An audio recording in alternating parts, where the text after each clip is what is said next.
주요 7개국 G7 정상회의 기간 한일 정상회담이 이뤄지지 않은 경위를 두고 한일 간 진실 공방이 이어지고 있습니다. 이 내용 취재기자 연결해서 더 자세히 들어보겠습니다. 김도원 기자. 네, 김도원입니다. 네, 자 우리 쪽은 지금 일본이 회담을 일방적으로 취소했다. 반면에 일본은 그런 적 없다. 목소리가 180도 다른 상황이죠.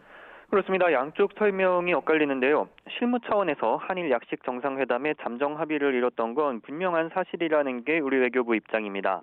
하지만 일본 측이 매년 2차례 실시되는 우리의 독도 방어 훈련을 이유로 내세우며 취소했다는 건데요. 일본은 그런 사실이 전혀 없고 일방적 주장에 대해 유감이라면서 즉시 한국 측에 항의했다고 밝혔습니다. 외교부의 공식 발표가 아닌 언론 보도 내용에 대해서 정부 차원에서 공식 항의한다는 것은 이례적인 대응입니다. 네, 한일 정상이 대면하는 첫 자리였고 또 관계 개선의 계기가 될 수 있다. 이런 분석도 나왔는데 오히려 지금은 이 역효과가 난 듯하다는 시각도 있죠. 그렇습니다. 올해 들어서 우리 정부는 일본 측에 꾸준히 한일 관계의 개선 의지가 있다는 신호를 보내왔습니다. 하지만 일본은 강제징용과 위안부 피해 배상 두 가지 문제를 한국이 먼저 해결해야 한다는 주장을 굽히지 않고 있습니다. 실무급에서는 어떻게든 한일 관계를 풀어보려고 해도 일본 고위급 관료들의 입장이 완고하다는 게 외교 소식통들의 전언인데요. 오는 9월 재선에 도전해야 하는 스가 총리로서는 굳이 한일 관계 개선에 나설 이유가 별로 없다는 분석도 나옵니다. 들어보시죠. 스가 정부가 그만큼 이니셔티브를 발휘할 만한 그 정치적 기반이 없다는 얘기도 되는 것 같아요. 지금 굉장히 지지율이 낮고 여러 가지 방역도 잘 안 잡히고 있고 올림픽 좀 반대 여론도 좀 있고 이런 상황이기 때문에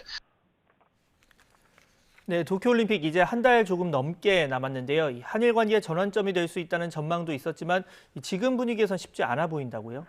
네, 일단 우리 정부는 도쿄올림픽의 성공적인 개최를 위해 협력한다는 게 기본 입장입니다. 하지만 이것이 문재인 대통령의 방일과 정상회담으로까지 이어질지는 미지수입니다.